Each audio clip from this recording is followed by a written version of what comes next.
Hey, this is Bryan from the Asian Children's Education Fellowship.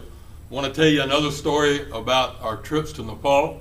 I want to take you back to 2002, tell you a couple of little interesting things that happened while we were there doing a pastor's conference. I was speaking in a 2-day conference. I didn't expect to speak, and anyhow got into being the speaker there, and a pretty neat series of events that's explained in a different chronicle. But there was a guy by the name of David James, not his Nepali name, obviously, and David was giving the job to be my translator for the 2 days of Pastors Conference. And of course, we began to spare a lot of time and share stories back and forth. He told me a lot of things about Nepal, and I knew nothing. It was my first trip there. I'd only been there for a few days, other than things that I'd read online or in books. And the end of the first day, back at the guest house that we were staying at, Glenn gave us some really strong conversation about the dangers and the problems, and there was a Maoist insurgency that was coming, and there was a large presence of people that were there that were dangerous. And he told me, he says, "Now Bryan, when you get to the conference, whatever you do, under no circumstance are you to leave that compound until I come after you."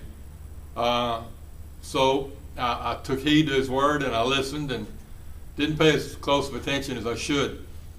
Into the first morning, we took our tea break, and the pastor that was doing the translating for me, he said, "I want you to go to my home and pray in my home.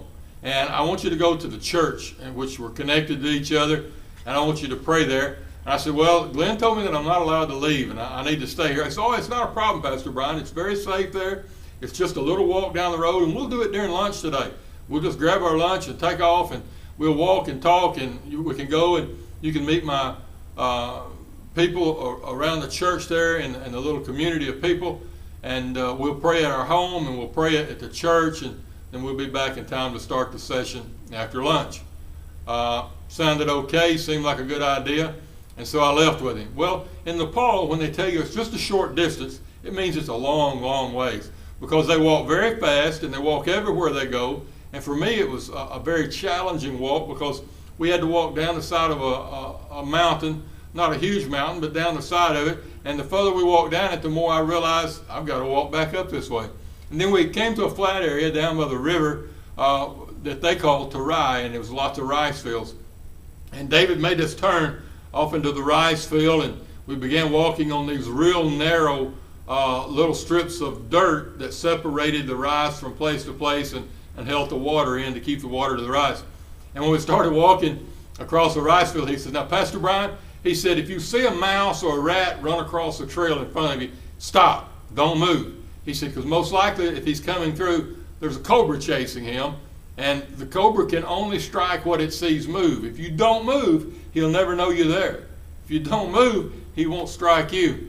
And so I thought that was wise and a good choice. And sure enough, it wasn't too far out across this rice paddy that I saw my first cobra in the wild and live. But he didn't know I was there. He was busy chasing something that I'm not sure what he was going after, but he wasn't coming after me. We went way, way across this rice field, and finally there was a little hump on the other side of it that I could see from where we started, but I couldn't imagine we were going that far. And it ended up being several miles walk to get to the place where my translator, David, lived at.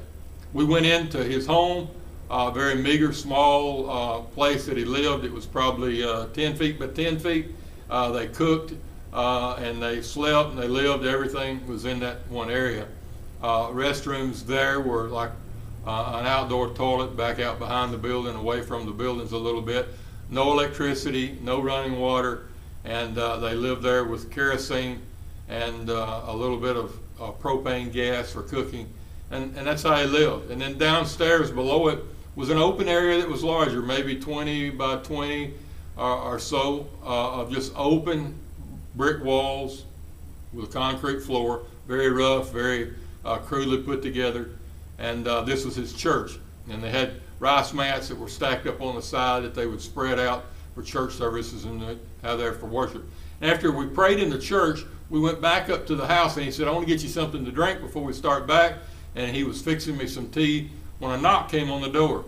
And it was his landlady that came in, and she talked with us just for a little bit, and then she left. And then he came to me, And he says, Pastor, I hate to ask you this, but she's needing me to pay, and I'm 2 weeks behind on my rent. And I thought, well, now I understand maybe why I'm at the meeting and why we're here. Later, I really believe that wasn't the purpose and the reason that we had made there. I was able to pay his rent. It wasn't a problem. It was a very small amount of money for what we're used to. And then another knock came on the door. While we were praying, waiting for the tea again to be finished, for his family and for the church there to be blessed. And there was a man behind the landlady, the woman, and he went out, and I could hear the conversation. I could never see the man, but there was a very animated and lively conversation. And he came back in, and he said, I hate to ask this, but he said, there is a Maoist that's here, and he found out that I paid my rent, and he wants money for protection so we can continue to have a church and we continue to live here peacefully. And that's how they've been doing it for some time. And I said, sure, it's not a problem. Same amount of money as we gave the landlord. And he took the money and disappeared. I didn't see him or where he went, only heard his voice. But then David came back in and turned off the stove, and he said, let's go. Now, I had my backpack with me. I had a movie camera, regular camera, my money, which was not much, a large amount of money for a Nepali person. And he said, let's go. We got to go fast. And so we went back down the little trail to the rice field crossing, and he went out of sight in a hurry. He took off, and I took off. But my takeoff didn't last long, and I ran out of air. But we went across that rice field as fast as we could. And when I got back to the road on the other side of the rice field, he was there waiting on me, watching, seeing for me to come. And my lungs had collapsed and pulled together, and my heart was beating 100 miles an hour. I didn't know what I was running from or if I was running to something. I knew I was going faster than I could breathe. I was not in a physical condition to do that. And I said, what are we doing? What's going on? And he said, I'm so surprised that he just took your money and left.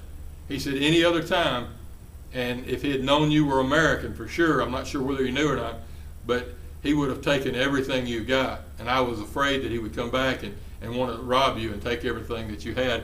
And I knew we needed to get out of there. And so we left, and we walked back up and went back to the pastor's conference and finished the pastor's conference that day.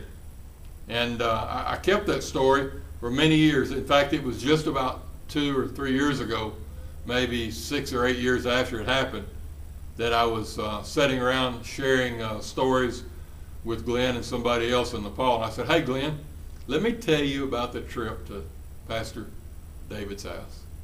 And he had not known about that trip. But God protected us and took care of us. And it was an interesting piece of the puzzle and the story of that very first year to Nepal. Thank you, and another story will be coming to you soon from the Chronicles of Nepal and the work that Asian Children's Education Fellowship is doing there in that nation. Thank you.